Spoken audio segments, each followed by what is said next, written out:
Assalamualaikum warahmatullahi wabarakatuh. Anak-anak sekalian ya, pada kali ini Bapak akan menjelaskan tentang listrik ya, tentang listrik. Pada listrik itu ada beberapa rangkaian ya. Pada kesempatan ini akan kami jelaskan tentang beberapa rangkaian yang ada pada listrik. Yang pertama, yang kita ketahui bahwa listrik itu ada rangkaiannya ada 3 macam ya. Yang pertama rangkaian seri, yang kedua paralel, yang ketiga campuran. Nah, pada rangkaian seri anak-anak ya, ada rangkaian seri ya, dilihat Pak sudah menyiapkan ya, ada materi yang ada di papan bahwa ada rangkaian seri ini ya, ada beberapa yang perlu kalian ketahui ya untuk yang seri. Yang pertama, rangkaian seperti ini ya. Maksudnya seri itu adalah berderet atau berjajar ya, dari arah samping sana sampai sini itu namanya seri ya, dijajar satu persatu ya. Contoh di sini ada R1, R2, R3 ini secara berbaris ini. Itu yang pada rangkaian seri. Pada rangkaian seri di sini ya, perlu diketahui anak-anak bahwa di sini akan menghasilkan bahwa R hambatannya itu adalah penjumlahan dari total ini. R1, R2 dan R3 ya. Coba lihat ini. Terus untuk arusnya ya, I-nya itu adalah antara I total dengan I1, I2, I3 itu sama hasilnya nanti ya kalau kita jumlahkan. Nah, makanya di sini dilambangkan bahwa I sama dengan I1 sama dengan I2 sama dengan I3. Yang terakhir untuk tegangannya ya, tegangan untuk rangkaian seri adalah penjumlahan total dari R1 sampai R3 ya. Karena di sini kalau menentukan hanya 3 ada rangkaiannya. Jadi P1-nya adalah V adalah gabungan dari P1, P2 dan P3 ini dijumlah. Ya, jumlah total akan menghasilkan nilai dari tegangan total yang ada pada rangkaian seri.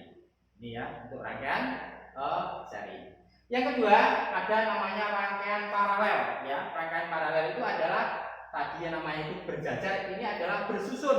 Nah, bedanya tadi kalau kalian itu berjajar, ini bersusun. Bersusun dari mana Pak? Dari atas sampai bawah. Contoh ini ya, ada I1, I2, I3. Ada R1, R2, R3 itu bersusun ke bawah. Sehingga ini akan menghasilkan nilai dari R. Nah, tadi kalau R ini adalah dijajar atau dijumlahkan, kalau ini adalah seper ya. 1 per R adalah 1 per R1, 1 per R2 dan 1 per R3 ini. Ya, itu untuk susunan paralel. Maka untuk arusnya atau I-nya antara I1, I2 itu berbanding ya, berbanding. Sehingga pada aliran seperti ini adalah 1 per R1 dibanding 1 per R2 dibanding 1 per R3. Sehingga voltasenya atau V-nya menghasilkan V sama dengan V1 sama dengan V2 sama dengan V3. Beda. Kalau pada rangkaian seri tadi adalah dijumlahkan, kalau ini disejajarkan sehingga hasilnya nanti sama untuk yang rangkaian paralel. Terus yang terakhir untuk gabungan ya, untuk gabungan rangkaian secara campuran yaitu ada seri, ada paralel. Nah, kalau di sini ada 2, yang ini pakai yang seri ya, karena nanti jajar seperti ini. Terus yang paralel ini ya, R1 sama R2. Sehingga kalau ada model seperti ini perlu diperhatikan anak-anak, yang jelas atau yang diselesaikan itu adalah yang paralel dulu seperti ini. Maka di sini 1 per RPL sama dengan 1 per R2 ditambah 1 per R3. Ini dicari dulu. Nah, setelah itu clear, baru kita bisa mengerjakan untuk rangkaian yang secara serinya. Nah ini contoh ya. Kalau pada seperti ini mungkin kita dibuat seperti angka ya. Ini anak-anak untuk lebih jelasnya ya, dari masing-masing rangkaian ini akan kami buat contoh ya. Yang pertama pada rangkaian seri, seandainya di sini semuanya rangkaian itu dibuat 2 ya, contoh ini R12, R22, R32. Maka di sini kalau dijumlahkan, kalau menggunakan rangkaian seri, maka langsung dijumlah. Hasilnya adalah 2 tambah 2 tambah 2 berarti adalah 6 ohm. Terus yang kedua, kalau pada rangkaian paralel ya, karena di sini adalah nilainya adalah seper, maka kalau ini semuanya dibagi dikasih nilai 2, maka di sini lihat ya, 1 per R adalah 1 per R2, 1 per R, semuanya 2. Sehingga di sini kalau totalnya akan menghasilkan adalah hanya sepertiganya saja. Nah, sepertiga ohm. Ingat ya, kalau 1 diganti 2 adalah 6 ohm, ini adalah hanya sepertiga ohm. Nah, Pada rangkaian yang paralel itu adalah gabungan, maka di sini ya seperti saya katakan tadi bahwa di sini untuk yang paralel kita selesaikan dulu contoh ini. Ya, maka di sini yang paralel yaitu R2 dan R3 itu selesaikan dulu. Sehingga di sini untuk R2 dan R3 kita ganti nilainya yaitu 2. Berarti di sini adalah 1/2 ditambah 1/2. Sehingga menghasilkan apa? 4/2. Nah, 4/2 itu adalah nilai dari 1/R. Maka R saja itu adalah nilainya adalah setengah. Nah, sehingga dari nilai setengah ini dijumlahkan ke R1-nya, maka di sini ada 2 ditambah setengah, nilai akhirnya adalah 2,5. Ini adalah bedanya antara rangkaian seri, rangkaian paralel dan gabungan seperti ini. Anak-anak, kita lanjut untuk pembahasannya tentang listrik ya. Tadi ada rangkaian seri, paralel, ada campuran. Nah, sekarang mungkin anak-anak masih bingung apa itu tuh kok penerapannya ya pada kehidupan sehari-hari. Nah, ini Pak Ud membuat ilustrasi seperti ada yang pada gambar ini ya. Nanti kalian mungkin bisa mengimajinasi ya mana yang sudah kami buat contoh tadi dengan aplikasi yang seperti ini. Insya Allah nanti kamu akan benar-benar paham. Yang dinamakan seri anak-anak ya, di sini contoh ya, mungkin di rumah itu ada rangkaian listrik ya, rangkaian listrik yang ada pada kamar-kamarmu. Kamu lihat ya, di sini ada 3 lampu, lampu 1, lampu 2 dan lampu 3 ya. Jadi kita kasih lambang L1, L2, L3. Nah, kalau kita berpacu pada rangkaian seri, maka lampu 1 ini harus ada 1 saklar. L2 atau lampu 2 juga ada 1 saklar. Yang ketiga juga sama. Berarti kalau ini dilihat ini yang saklanya L1 sama.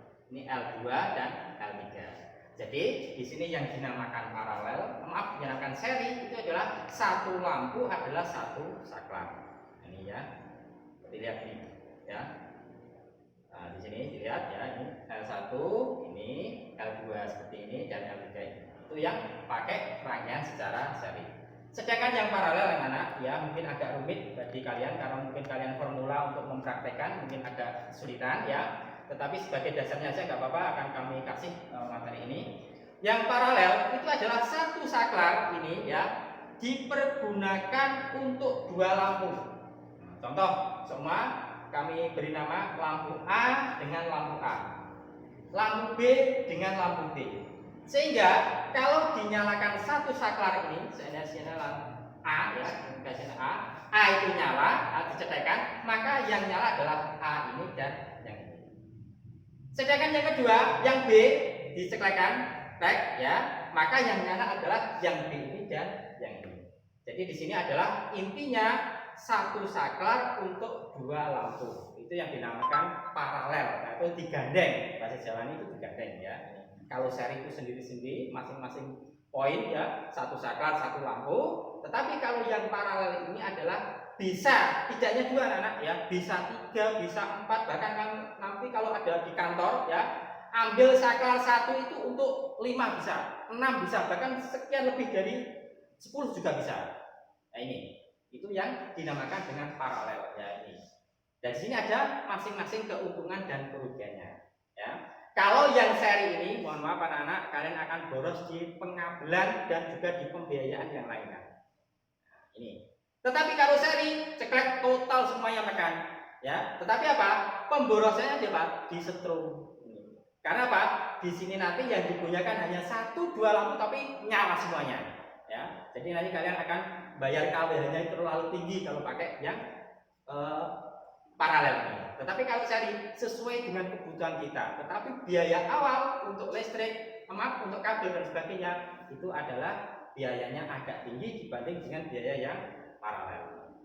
Oke, terima kasih anak-anak untuk kali ini ya. Mungkin Pak Ud telah memberikan materi yang sangat singkat ya, hanya beberapa saat tentang listrik yang tadi ada 3 ya. Seri, paralel dan campuran, dan ada masing-masing keunggulan dan kerugiannya tadi sudah kami jelaskan. Nah, untuk itu mungkin kalian bisa praktekkan di rumah dan nanti kalau mungkin tidak jelas dan sebagainya bisa nanti kita kolaborasi atau mungkin tanya dengan Bapak Ibu guru ya. Insya Allah kami akan siap untuk mendampingi kalian. Itu yang benar. Terus untuk kali ini ya materi yang akan datang insya Allah akan saya berikan tentang listrik yang berikutnya ya. Ada nanti kan ada kapasitor dan sebagainya ya. Untuk kali ini kami cukup sekian, dan ada kurang lebihnya saya mohon maaf, mungkin apa yang kami sampaikan tidak jelas dan sebagainya bisa disambung nanti setelah kita pendalaman ya, dan jadi anak-anak bisa belajar di rumah. Dan untuk yang terakhir kali saya cukupkan sampai sini. Assalamualaikum warahmatullahi wabarakatuh.